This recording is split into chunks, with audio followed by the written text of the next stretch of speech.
El enemigo está intentando hacer que el pecado sea algo codiciable para el hombre, para que el hombre pues pueda ir tras el pecado. Claro, como tenemos la naturaleza pecaminosa, no es tan difícil, ¿verdad?, tentar al hombre, porque el enemigo pone la tentación. Constantemente los cristianos dicen: yo peco porque el diablo me tentó, el diablo hizo que yo cayera, el diablo me llevó a adulterar, el diablo me llevó a pecar. Seguramente el diablo puso la tentación, pero la decisión final sobre las acciones las toma el ser humano.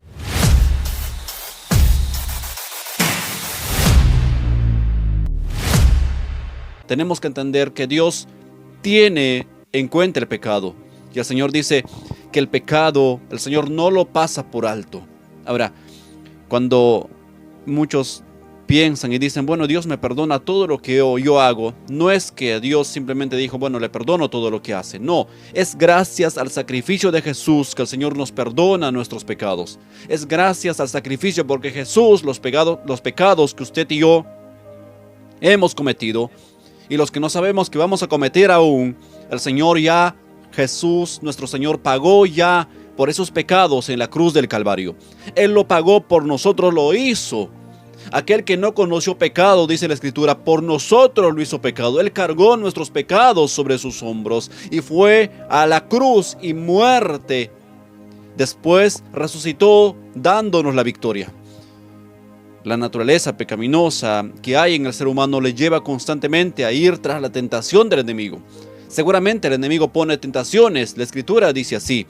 La Escritura dice que el diablo anda como león rugiente alrededor buscando a quien devorar. El enemigo no duerme, está constantemente intentando tentarle a usted. Tal vez en el trabajo, tal vez en la familia, tal vez en alguna circunstancia. Está intentando hacer que el hombre vaya hacia ese camino equivocado, que se llama pecado. Por supuesto, no vamos a hablar mucho de este aspecto, porque hemos hablado ampliamente de las consecuencias del pecado, de lo que esto puede traer al ser humano. Pero es importante poner nuestra perspectiva en otro aspecto. Y para eso quiero contarles una historia que seguramente les va a parecer muy familiar. Un hombre, un rey, que no era rey, por cierto. El Señor no era de linaje real, me refiero, que el Señor puso sus ojos en él. Este hombre era un hombre de apariencia muy vigorosa. Este era un hombre muy alto que sobresalía a la mayoría de las personas de su pueblo. Era un hombre de buena estatura, de bastante fortaleza. Entonces el Señor lo llama para ser el rey de Israel. Este hombre se llama Samuel, el primer rey de Israel. Dios escogió a Samuel. Dios lo escogió de entre todos. Lo escogió para guiar a su pueblo. A un pueblo que el Señor mismo había sacado de la esclavitud de Egipto. El Señor dijo: voy a poner mis ojos en Saúl. Y Saúl fue el primer rey de Israel ungido por Samuel. Samuel ungió a Saúl para ser el primer rey de Israel. Ahora, bien, Saúl estaba llevando a cabo este reinado y todo aparentemente estaba bien. Mientras él estaba en la presencia de Dios, todo iba bien. El reino empezó a caminar bien, empezó a ser prosperado, empezaron a ganar batallas, todo iba bien. Hasta que llegó el momento de la desobediencia que todos conocen, cuando el Señor había dado la orden que el pueblo de Amalek, que era un pueblo, por cierto, rebelde, era un pueblo malo completamente. Era un pueblo que era completamente pagano, que hacían sacrificios. Era un pueblo completamente hostil. Este pueblo de Amalek no era un pueblo bueno, era un pueblo completamente malo. Y el Señor dio una orden clara a Saúl y le dijo: vas a ir y vas a destruir al pueblo de Amalek, porque anteriormente ellos le habían causado daño al pueblo de Israel. Y no solamente eso, eran personas hostiles. Porque hay ciertas personas cuya presencia contamina la tierra. Alguien dirá: ¿cómo así? Hay ciertas personas que en esta tierra ya perdieron ese derecho a estar aquí. Y ese juicio había caído sobre el pueblo de Amalek, porque ese pueblo había tenido oportunidades. Porque en la misma conciencia del ser humano está hacer el bien. Aunque el corazón esté corrompido por el pecado, todos saben qué es hacer el bien. Por naturaleza, hay cosas que sabemos por naturaleza, aunque tenemos una naturaleza pecaminosa, hay cosas que sabemos, hay una ley escrita en nuestros corazones. Hay cosas como amar a los padres que todos lo saben, hasta los incrédulos conocen eso. Y lo hacen, es algo natural que te sale, amar, hacer el bien a los demás. Pero claro, somos vencidos por lo malo porque es mucho más fácil hacerlo. Irse tras lo malo es fácil, es sencillo y por eso muchos optan por irse tras lo malo porque es lo más fácil que existe. Porque hacer el bien a los demás, comportarse de manera correcta, parece demandar un poco más de sacrificio y por eso muchos dicen, bueno, no, eso no es para mí y simplemente se van. Entonces, tenemos que entender que Samuel había ungido a Saúl. Entonces Saúl había recibido esa orden de destruir al pueblo de Amalek porque ya dijimos que era un pueblo malo. Y el juicio de Dios había caído sobre Amalek, así como había caído sobre Sodoma, así como había caído sobre toda la humanidad en Génesis 6, cuando el único que se salvó o los únicos que se salvaron fueron Noé y sus hijos, y las esposas de sus hijos, y la esposa de Noé. Solo ellos. Y toda la tierra fue enjuiciada y todos murieron por causa de la maldad que reinaba en esos tiempos. El juicio de Dios, cuando un pueblo, un lugar se llena de pecado, inevitablemente llega. Eso es así, porque el Señor quiere que el mundo sea un mundo donde habiten las personas y haya un mundo de búsqueda de Él. Y cuando buscamos a Dios, pues entonces vamos a tener esa paz, esa alegría, ese gozo y vamos a vivir de la mejor forma posible en armonía. Y escuché a alguien esto y también yo lo adopté esto porque me gustó esta parte, que alguien dijo, si se desapareciera el pecado del mundo, se desaparecerían las cárceles, no necesitaríamos cárceles, no necesitaríamos lugares de ancianos ya, porque cada hijo sabría cómo sustentar a su padre cuando ya llega a cierta edad, porque es responsabilidad de los hijos sustentar a los padres. Se acabarían todos los lugares de corrección, supuestamente entre comillas, ¿verdad? Porque en este tiempo cuando un delincuente entra a la cárcel, sale mucho más delincuente que antes y parece que regresa con más ira y hace peor daño, porque si entra como digamos siendo alguien recién iniciante en la delincuencia, si entra así a la cárcel, cuando sale y es un maestro en ser delincuente, porque sale mucho peor. No sé qué les dan ahí adentro, pero salen mucho peor. Entonces, cuando esto ocurre, para el hombre es mucho más fácil dejarse llevar por los impulsos de la carne, por los impulsos pecaminosos. Eso le pasó a Caín.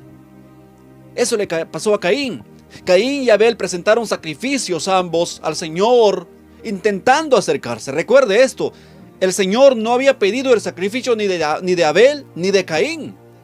Cuando Caín y Abel se acercaron a Dios, era la iniciativa de ellos. El Señor no había pedido ninguna cosa, pero fue la iniciativa de ellos acercarse a Dios, y ambos lo hicieron bien en ese aspecto.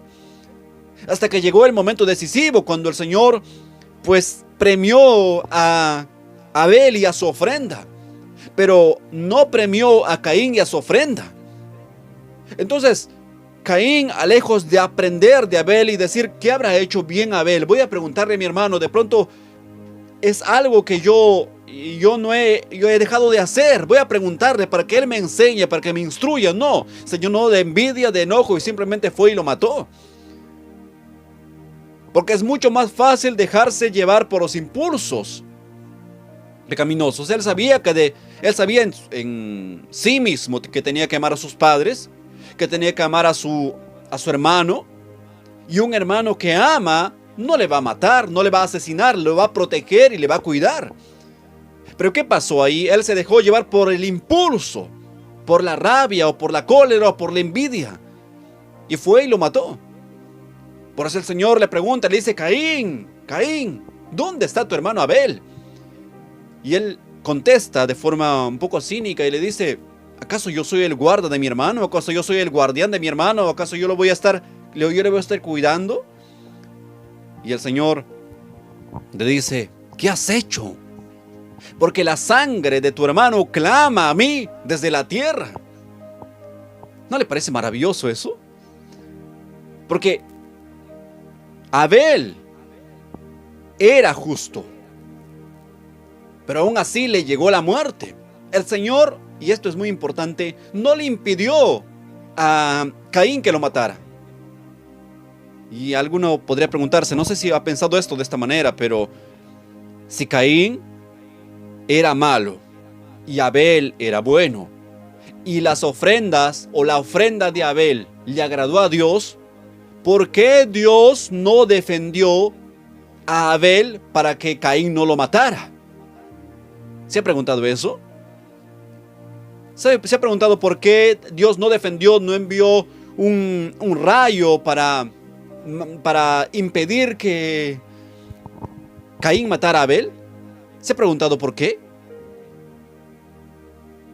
Por ejemplo, cuando el hijo mayor de Judá, era un hombre muy malo en la presencia de Dios, vino un rayo y lo mató porque era un hombre muy malo en la presencia de Dios, muy, muy malo. Ahora, ¿por qué no le pasó lo mismo a Caín? Porque hay ocasiones en las que el Señor no interviene. No porque no pueda, sino que el Señor da la libre decisión al ser humano de actuar de una forma u otra. Y yo te digo hoy, Dios te ama. Y no sabes cuánto te ama y ni cómo te ama el Señor. El amor tan grande que Dios tiene hacia ti, te ama el Señor. No sé cómo expresarlo con palabras, porque esta palabra, Dios te ama, muchas veces se ha menospreciado, se ha hecho tan común que nos parece algo común. No sé cómo nombrar, pero Dios te ama. Y el amor que Dios tiene hacia ti es un amor fiel, es un amor bueno. Pero en algún momento puede pasar algo, alguna cuestión como le pasó a Abel en este caso. Abel era un hombre que había agradado a Dios con su ofrenda. El corazón de Abel había agradado a Dios, la forma como él se acercó a Dios. Pero Dios no impidió que lo matara. ¿Por qué? No, porque Dios no podía. Dios podía hacerlo. Dios podía enviarle un ataque al corazón a Caín para que se muriera antes que mate a su hermano. Por eso el Señor dice, honroso es a Jehová la muerte de sus santos. Porque hay ocasiones que vamos a sufrir aún siendo inocentes. Y si sufrimos siendo inocentes, el Señor dice, bienaventurado. Y hay un lugar preparado para aquellos que sufrimos y seguimos adelante en la presencia de Dios, sirviéndole y honrándole, un lugar mucho mejor donde no hay tristeza, ni dolor, ni angustia, ni aflicción. Y todos aquellos que viven honrando a Dios en su vida se van a ese lugar celestial, que es lo más maravilloso que jamás hemos visto. Nada en esta tierra se compara al lugar tan hermoso que nos espera arriba. Ni los mejores hoteles, ni el lugar más lujoso del mundo se compara. Porque mientras estemos en esta tierra, siempre estamos sujetos a las preocupaciones. Porque si un día a ti te llevan a un lugar muy lujoso y te dicen, vive en este lugar lujoso, seguramente te preocuparías por alguien más. Dirías, bueno, mis padres o mis hermanos o mi familia o alguien más. Y si te dicen, bueno, ya que te preocupas por tu familia, entonces trae a toda tu familia a vivir contigo. Y cuando estás viviendo con toda tu familia en un lugar de lujo, donde no te falta nada, no te falta ninguna cosa terrenal, aún te preocuparías porque en algún momento alguno de tus familiares van a partir. Entonces, esta vida está llena de preocupaciones por todo lado, por donde lo veas. Pero no significa eso que Dios nos haya abandonado. Cuando un día estamos enfermos o nos enfermamos de alguna cosa, no significa que Dios nos haya dejado. Dios no abandonó a Abel. Es por eso que él declaró y dijo, ¿dónde está la sangre de tu hermano? Clama a mí desde la tierra. Grato es a Jehová la muerte de sus santos. Porque cuando alguien hace la voluntad de Dios, vive para honrar a Dios, el Señor testifica de él. Como los huesos de Eliseo. Eliseo, un gran hombre de Dios, tremendo profeta de Dios, muy usado por Dios, murió enfermo. Y como hace un tiempo les dije, alguno diría, bueno, pero ¿por qué él murió enfermo? ¿Es un fracaso para él, para su ministerio? No, bajo ninguna circunstancia. No es ningún fracaso. Porque algunos vivieron pobres, algunos pasaron momentos difíciles, y algunos ya no están más, porque el mundo no era digno de ellos. Y ellos ya están en un lugar mucho mejor. Pero el Señor dio testimonio de su siervo, porque cuando él ya había muerto y estaban enterrando a otra persona allí, en el mismo lugar, cuando se tocó con los huesos de Eliseo, ese hombre vivió. Y era Dios dando el testimonio. Porque si honras a Dios, Dios te va a ayudar. Y cuando te digo Dios te ama, no es una salamería para decirte, bueno, que quiero decirte lo que tú quieres oír. No, Dios te ama realmente. En realidad Dios te ama. Por eso es importante alejarnos de toda especie de pecado, porque el pecado nos aleja de Dios.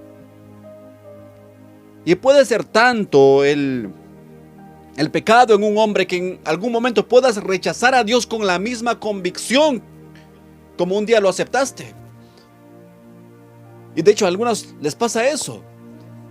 Cuando dejan el pecado en su vida, el pecado en su vida, el pecado en su vida, y se amontonan de pecado, en algún momento, con esa misma convicción con que, al igual que lo recibieron un día, lo rechazan a Dios. Y personas que creyeron en Dios o predicaron la palabra un día, supuestamente un día se convierten en ateos y dicen, ya no creo en Dios. Y con esa misma convicción que antes le sirvieron o le aceptaron, ahora lo rechazan y combaten contra él. El pecado es algo terrible.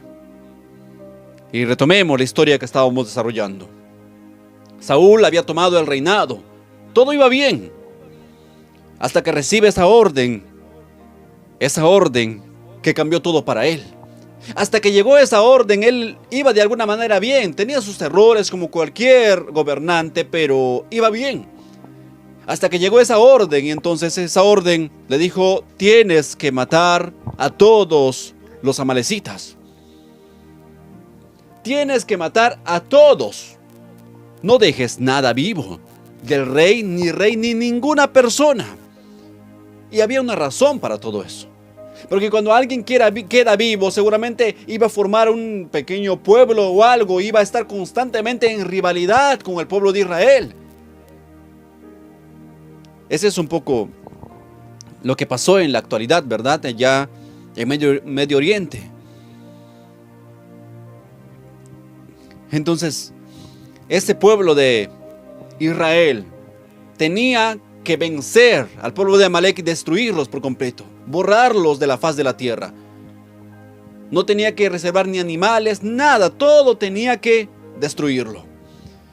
Pero a él se le ocurre no sé si decirle una brillante idea o una idea un poco nefasta. Y dice, bueno, según lo que él dice, pero la intención de su corazón debió ser otra. Él, en vez de destruir al pueblo de Amalek, le reservó la vida al rey Agag. Y no solamente eso, sino que las mejores cosas que él tenía, se lo tomó para él. O sea, rechazando al Señor. Porque cuando alguien desobedece a Dios, lo rechaza. Cuando alguien, conociendo la verdad, se va tras el pecado sin que nada le importe, todos podemos cometer errores. Pecar una vez porque caer una vez, digamos, cometer un error, eso no es. La Biblia habla de practicar el pecado. Practicar el pecado es ir una y otra vez tras el mismo pecado y no tener ese corazón para arrepentirse. Es andar una y otra vez tras el mismo error y hasta burlarse. En una ocasión les comenté que había un joven, se puede decir, que había servido a Dios por bastante tiempo, incluso alguna vez había cantado y todo eso, y su vida iba bien espiritualmente, hasta que un día se casó. Y cuando se casó este joven, tuvo un problema en su matrimonio y su matrimonio fue algo pomposo, algo muy bonito realmente. Yo participé o fui a su matrimonio y realmente me sorprendió porque hubo regalos por montones, pero como lleno de este lugar habría regalos de todo tipo. Había sofás, habían utensilios de cocina, refrigeradora, lavadora, realmente había de todo. Había sido muy bendecido en su matrimonio y cuando apenas cumplió un año, un poco menos, este hombre fracasó en su matrimonio porque había un tema entre su pareja, su pareja no quería dejar la casa de su padre, así que él quería salir de la casa de su suegro porque no se sentía bien viviendo en la casa de su suegro. Entonces ese joven dijo, bueno, ¿te vas conmigo o simplemente te quedas? Porque yo me voy, yo no quiero estar más aquí. Porque el mínimo problema que tenían el suegro, la suegra, el cuñado y todos saltaban a favor de la hermana, se puede decir, ¿no? Entre comillas. A favor de ella venían todos. Y prácticamente como que estaba en la casa del suegro, era él contra todos, porque todos se levantaban contra él y él de alguna manera se sentía incómodo de estar allí. Entonces él tomó la decisión y dijo, me voy de acá. Y después se fue porque ella no quería, pues, él no tenía las condiciones para darle una casa de lujo, no tenía pues una propiedad para que pueda construir una casa de lujo, tampoco no tenía el capital en ese momento. Entonces él dijo, vamos a irnos a alquilar un cuarto y ahí vamos a vivir. Entonces el suegro le dijo, pero ¿cómo es posible que a mi hija te lo vas a llevar a vivir un cuarto? ¿Estás loco tú? ¿O qué te pasa? ¿Has pensado bien? Mira, una casa de cuántos pisos tengo yo en la que vive mi hija. ¿Cómo mi hija se va a ir vivir a un cuarto? Piensa, acá tienen espacio, acá tienen todo. Quédense aquí. Y claro, la hija estaba encantada porque estaba cerca de sus papás y todo eso. Pero el hombre se había cansado y simplemente se fue. No pasó mucho tiempo, este joven cayó en pecado una y otra vez. Con un acto de rebeldía, pecó.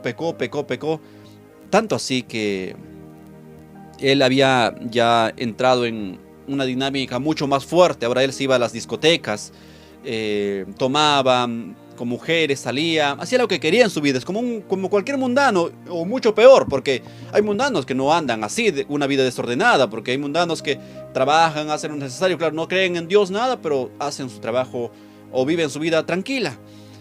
Este joven no, simplemente volvió al mundo y hacía lo que quería. Y entonces un día, mientras él se emborrachaba con sus amigos, grabó un video corto de WhatsApp y le envió al grupo de la iglesia, de donde estaban los pastores y todo eso, y le dijo, salud pastor, me voy a tomar una copita por ti.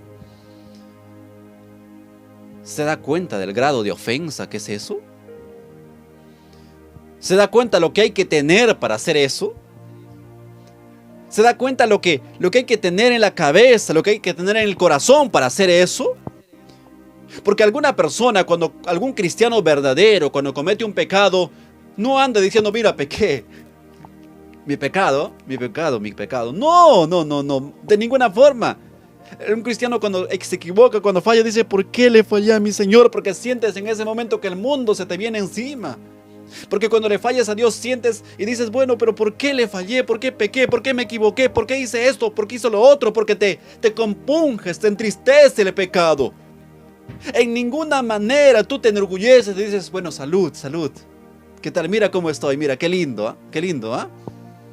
No, de ninguna forma, esa no es la actitud de un creyente, no es de ninguna forma la actitud de un creyente. Y claro, un día, cuando me enteré, yo fui y lo exhorté, porque no es la actitud correcta. No es la actitud correcta bajo ninguna circunstancia. Entonces, cuando un hombre llega a cerrar así su corazón para Dios, el pecado va a entrar como quiere a su vida. Y en algún momento hasta va a pecar como quiere y va a justificar su pecado. Y va a decir, bueno, esto también, no, yo no soy tan malo como otros son peores. Si hasta pastores se equivocan, ¿cómo yo sé que soy un congregante? ¿Cómo yo que antes fui solamente congregante no me voy a equivocar si hasta pastores caen en pecado? Esa es la justificación de muchos.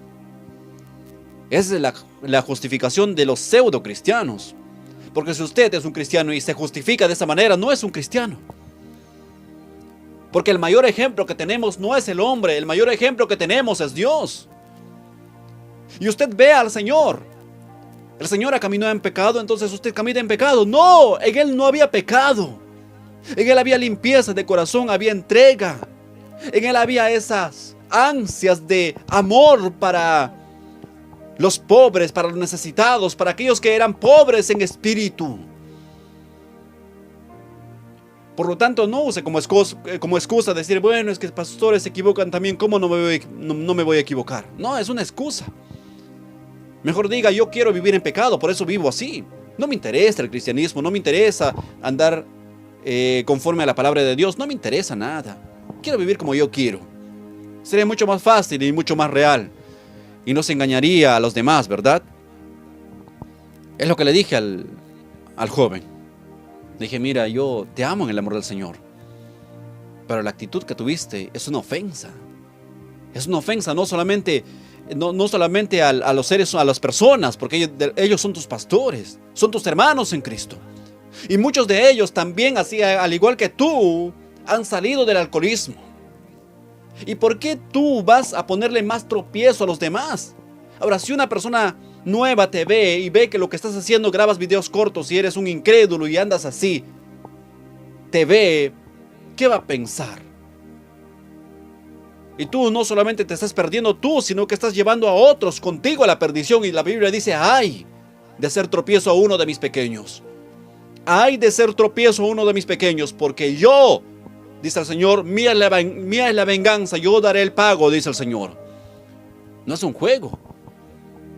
Y él dijo, sí, está malo, estuvo mal lo que hice. Le dije, ten mucho cuidado con lo que hagas. No por el ser humano. Al ser humano le puedes hacer lo que quieras, pero tener reverencia con el Señor. La Escritura dice, cualquier pecado que el hombre cometiere le será perdonado, pero la blasfemia contra el Espíritu Santo no le será perdonado ni en este siglo ni en el venidero. ¿Sabe qué es la blasfemia contra el Espíritu Santo? No es decir, bueno, esta persona estaba profetizando, pero lo que profetiza no estaba bien. No estaba bien porque de pronto no estaba correcto. Y tú le dices, bueno, no está haciendo incorrecto. Porque muchos piensan que eso es blasfemar del Espíritu Santo. No, cuando toda la iglesia está llamada a corregir un mensaje, a corregir una palabra, a corregir una profecía. Si está mal hay que corregirlo. Eso no es blasfemar. Eso es evaluar, eso es discernir. Y está bien que todos lo hagan. La iglesia está para eso. A todo la iglesia no le va a decir amén. Anoche he visto ángeles, he estado caminando con ángeles y la iglesia se emociona y dice amén. Pero piense bien en lo que usted dice amén. No de todo hay que decir amén, hay que cuidar nuestras palabras. Porque al decir amén usted está aceptando, está haciendo partícipe de las mentiras de pronto que las personas están inventando, de las emociones falsas. Dice, no creáis a todo espíritu, sino probad los espíritus si son de Dios. Y si no son de Dios, reprendedlos en el nombre de Jesús. Entonces, a todos no le podemos decir amén. Hay que discernir lo que significa la blasfemia contra el Espíritu Santo. Blasfemar contra el Espíritu Santo es, con todo nuestro corazón, negar al Señor. Negar al Señor. Rechazarlo. Y cuando una persona entra en dinámica de pecado y peca deliberadamente una y otra vez, entonces eso es una blasfemia contra el Espíritu Santo. Y eso puede ser causa de que la persona se pierda y nunca más vuelva al camino. Porque la Escritura dice, le conocieron, pero no le honraron como a Dios, sino que se fueron tras el necio pensamiento suyo. Y el Señor los entregó a pasiones vergonzosas. Dios entrega a las personas a pasiones vergonzosas, o Dios le entrega a la persona ya a que viva como quiera y el Espíritu Santo ya no opera más en él, cuando el hombre entra a una dinámica de pecado y no se arrepiente. Errores podemos cometer todos. Pero el permanecer en el pecado, el vivir para el pecado es una cosa diferente. Porque todos los días debemos luchar para hacer lo bueno y para evitar lo malo en nuestras vidas. Pero si permitimos que el pecado reine en nosotros, no somos de Dios. Porque el Espíritu Santo, quien está en nuestras vidas, nos impulsa a vivir en santidad. Y al usted permanecer en el pecado, lo rechaza. Porque no puede ser un fruto del Espíritu Santo que una persona ande en pecados de forma empedernida. No, bajo ninguna circunstancia. Porque el pecado te impulsa a vivir en santidad. El Espíritu Santo te impulsa a vivir en santidad y a alejarte del pecado. El pecado te destroza, te destruye. ¿Cómo tenemos que vivir? En una vida de santidad, apartados para Dios, separados para Dios completamente. Este pueblo he creado para mí y mis alabanzas publicará. Eso lo dice la palabra de Dios. Este pueblo he creado para mí y mis alabanzas publicará. El Señor nos ha separado del pecado, separado del mundo para que vivamos honrándole a Él. A partir de ahí cada uno puede tomar su propia decisión sobre su vida. Pero sepa usted que Dios tomará en cuenta a cada uno. Y un día todos nosotros daremos en cuenta a Dios sobre todo lo que hacemos. Desde las mínimas palabras que decimos hasta nuestras acciones, que de pronto fueron de tropiezo para otros. De todo vamos a dar cuenta a Dios. Ahora preguntémonos, ¿cómo estamos? ¿Estamos bien?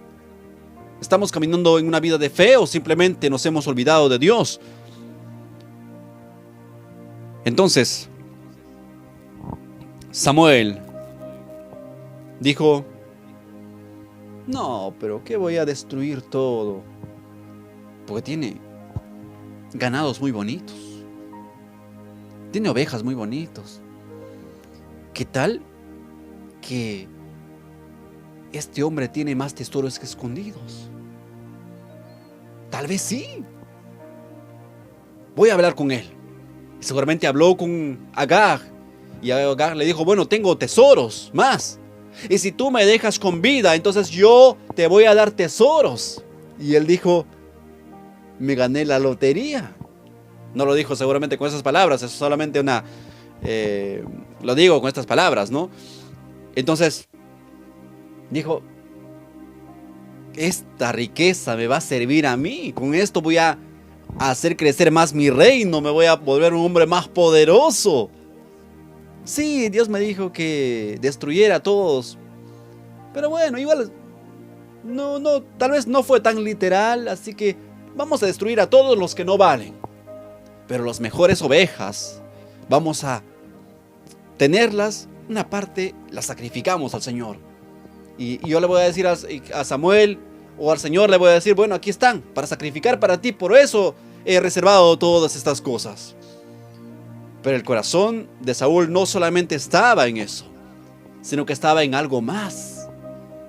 Por eso le reservó la vida a Agag. Porque seguramente él le prometió que le daría riquezas, algo. Entonces, cuando llega Samuel y oye el balido, dice: ¿qué es esto? ¿Qué es esto que oigo? Dice: escucha una fiesta ahí que están celebrando. Y escucha a las ovejas. Y Samuel dice: ¿qué es esto que oigo? ¿Qué oigo aquí? ¿Qué es esto? Y va y pregunta: ¿qué es esto? No le cuentan allí, le dicen: no, sino que el rey nos ha ordenado que reservemos la vida de los animales, de los mejores animales, para ofrecérselas al Señor. Y también Agag. Y el profeta, un hombre de Dios, por supuesto, tremendo hombre de Dios, Samuel, un hombre íntegro desde todo su ministerio, sirvió con integridad a Dios. Se enojó y dijo: tráiganme a Agag. Y agarró y lo degolló ahí mismo, para que se cumpla la orden de Dios. Y fue a Saúl y le dijo: por cuanto tú rechazaste a Dios, Él te ha rechazado. Por cuanto tú decidiste no tomar en cuenta la palabra de Dios. Porque ¿quién eras tú? Imagínese, ¿quién era él? Un pastor más también. No era alguien del linaje real, pero el Señor lo convirtió en alguien de la realeza, en el rey. Lo puso por príncipe sobre su pueblo. ¿Y qué hizo él? La primera oportunidad que tuvo, desobedeció a Dios y la orden que él había dado, sabiendo también las consecuencias que esto podría traer. Porque no solamente era dejar a Agag vivo, las consecuencias que esto podría traer era que Agag, cuando se fuera de ahí, podía armar un ejército y volver para destruir a Israel. Ese era el peligro. Pero él en ese momento no pensó eso. Entonces el Señor dijo: por cuanto tú me rechazaste, yo también te he rechazado. Ese mensaje lo llevó Samuel. Y a partir de allí el hombre perdió su trono. No solamente eso, toda su familia, toda su descendencia murió a filo de espada. Porque si rechazas a Dios, el Señor te rechaza. Porque si honras a Dios, Dios te honra. Y esto no es que Dios sea malo. Porque hay que aclarar esto, porque muchos dicen: bueno, entonces si es un Dios que da órdenes y dice hay que los maten, entonces Dios es malo. Hace muy poco me llegó un mensaje de una persona que decía: no, Jehová, ¿cómo que Jehová va a ser Dios? No, Jehová es alguien malo. Jehová es alguien malo, es Satanás, por eso él daba órdenes de matar. Pero hay gente que realmente no tiene el mínimo discernimiento de la palabra de Dios. ¿Cómo a alguien se le va a ocurrir decir que el Señor, por enviar que el pueblo de Amalek muriera, es un Dios malo? Esa era una sociedad pagana, un grupo de hombres paganos completamente malos al extremo que contaminaba la tierra. Y cuando iniciaba el mensaje les decía: hay ciertas personas que han perdido el derecho a la vida porque han vulnerado los derechos de otras personas, porque agarran y disparan como si no valiera nada la vida de las personas. Esas personas que constantemente se dedican a lesionar las vidas de los demás han perdido el derecho. Así como el Señor envió un juicio contra Amalek y le dijo: este pueblo tiene que desaparecer, porque era un pueblo rebelde y malo. El pueblo cananeo tiene que perder toda esa tierra para que la herede el pueblo de Israel, a quien yo he dado mandamientos para que las obedezcan, porque ese pueblo es un pueblo pagano, malo. Eso no significa que Dios sea malo. No, Dios es justo. Dios da la oportunidad de arrepentirse, pero cuando el hombre endurece su corazón, vive en su pecado y hace lo que quiere con su vida. Si no, solamente vea la historia y lea la historia de Rahab. Rahab era alguien que llevaba la peor de las vidas posibles. Rahab era una mujer de la calle, una mujer que ejercía una profesión de vender su cuerpo para el placer de otros. Usted sabe a lo que me refiero. Ahora esta mujer oyó del Dios poderoso, verdadero, y se arrepintió. Y fue la única que fue salvada de Jericó. ¿Por qué? Porque si el rey hubiera hecho esto y todos los que estaban ahí hubieran hecho eso, no hubieran perdido la vida de esa manera. Pero cuando el Señor dio la orden y dijo: destruyanlos a todos, Dios ya sabía que ellos en ninguna manera se arrepentirían. Cuando Dios dice: destruyen al pueblo de Amalek, es porque ellos ya no van a arrepentirse de ninguna forma. Es porque Dios ya conoce y ya sabe que ellos no se van a arrepentir. Y eso no significa que Dios sea malo. Y para terminar con la historia, antes Jonás había sido enviado. Es una historia muy corta esto, pero Jonás había sido enviado a Nínive. Todos conocen esa historia. Hasta en los dibujos animados para los niños han sacado esa historia. Es muy bonita esa historia. Había sido enviado a Nínive para proclamar un mensaje. El mensaje no era algo bonito, por cierto. No era Dios los ama, vengan a Jesús. No, vengan a Dios. No era así. Pueblo de Nínive, si ustedes no se arrepienten, viene destrucción.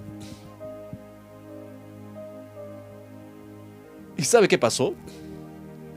Que todos, desde el niño hasta el rey, todos ellos proclamaron ayuno para pedir misericordia a Dios, y Dios perdonó a esa generación. Pero una generación posterior a ellos sí fue enjuiciada de todos modos. O sea, Nínive más adelante sí recibió el juicio y sí fue destruida. Pero cuando esa generación decidió apegarse a Dios, decidió pedir misericordia a Dios, decidió acercarse a Dios, Dios vio a esa generación y los perdonó. Le aseguro que si un hombre de Dios hubiera llevado un mensaje a Jericó, les hubiera dicho: arrepiéntanse porque Dios ha decidido que ustedes van a perder esta tierra, seguramente les hubiera cortado la cabeza. Es lo más seguro. El Señor ya sabía eso. Y cuando el Señor envió a Jonás a predicar el evangelio o la buena nueva a Nínive, Dios ya sabía que ellos se arrepentirían. Dios lo conoce todo, el pasado, el presente y el futuro. Y esa generación vio la gracia de Dios. El Señor perdonó a esa generación. Pero posteriormente, nuevamente se alejaron de Dios y vivieron en la maldad. Y esa posterior generación sí fue destruida de todos modos. Porque el Señor ama a aquellos que obedecen sus mandamientos. Porque obedecer el mandamiento de Dios es un bien para toda la humanidad. Por eso estamos así en este tiempo. Cada uno quiere vivir como quiere.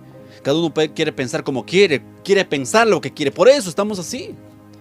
Por eso vivimos en una sociedad cada vez más caótica. Porque cada uno quiere hacer lo que quiera con su vida, con su cuerpo, con todo. Y por eso cada vez más el ser humano entra a una vida desordenada y una sociedad cada vez más de caos. Samuel había rechazado a Dios. Había pecado contra Dios de forma grave. No era algo simple. Porque al que mucho se le da, mucho se le pedirá. ¿De dónde había sido sacado? De estar corriendo, buscando una asna, se había convertido en el rey de Israel. Y ahora él se rebelaba contra el Dios que le dio todo. Pero este Señor dijo: he rechazado a Saúl. Y Samuel lloraba por Saúl. Decía: Señor, ten misericordia de él. Señor, fue un error. Perdónalo, Señor. Perdónalo, Señor, perdónalo. Fue un error que él cometió, Señor. Tú lo elegiste, Señor. Tú lo has puesto como rey, como príncipe en frente de tu pueblo. Perdónalo, Señor. El Señor dijo: basta, Samuel. Basta, ya no más. Yo no me sigas pidiendo por lo mismo. Ya no más. Basta. Porque el juicio sobre él va a llegar. Y las acciones posteriores de Samuel dan fe o le dan la razón a Dios. Porque posteriormente, a pesar que él había sido ya destronado, En vez de decir, bueno, entonces alguien más, el Señor va a ungir un rey, yo voy a salir de ser el rey para que otro entre. Y si él hubiera hecho eso, de pronto hubiera estado vivo su familia. Pero él se quiso apoderar del trono, no quiso dejar el trono. Y por causa de su necedad, toda su familia murió a filo de espada. Y el reino entero cayó en inestabilidad hasta que vino David. Porque el pecado trae eso, consecuencias de muerte, de dolor, de aflicción, de tristeza. El pecado en el matrimonio, en la familia, trae destrucción completa porque las consecuencias nos alcanzan. Por eso tenemos que buscar a Dios y vivir cada día en santidad, porque Dios nos ha llamado a eso. No rechaces a Dios. No lo rechaces. No lo rechaces. Porque Dios te ama. Te ama el Señor. No te alejes de Dios. Las tentaciones en el mundo son difíciles. Las tentaciones quieren vendernos el pecado como si fuera algo bueno. Y sí, constantemente. No rechaces a Dios. No lo rechaces. No lo rechaces. No lo rechaces. Corre a la presencia de Dios. No te alejes de Él. No permitas que nada te separe del amor de Dios. Porque si tú te mantienes en una vida de obediencia, te espera la bendición, pero si no, te espera la condenación.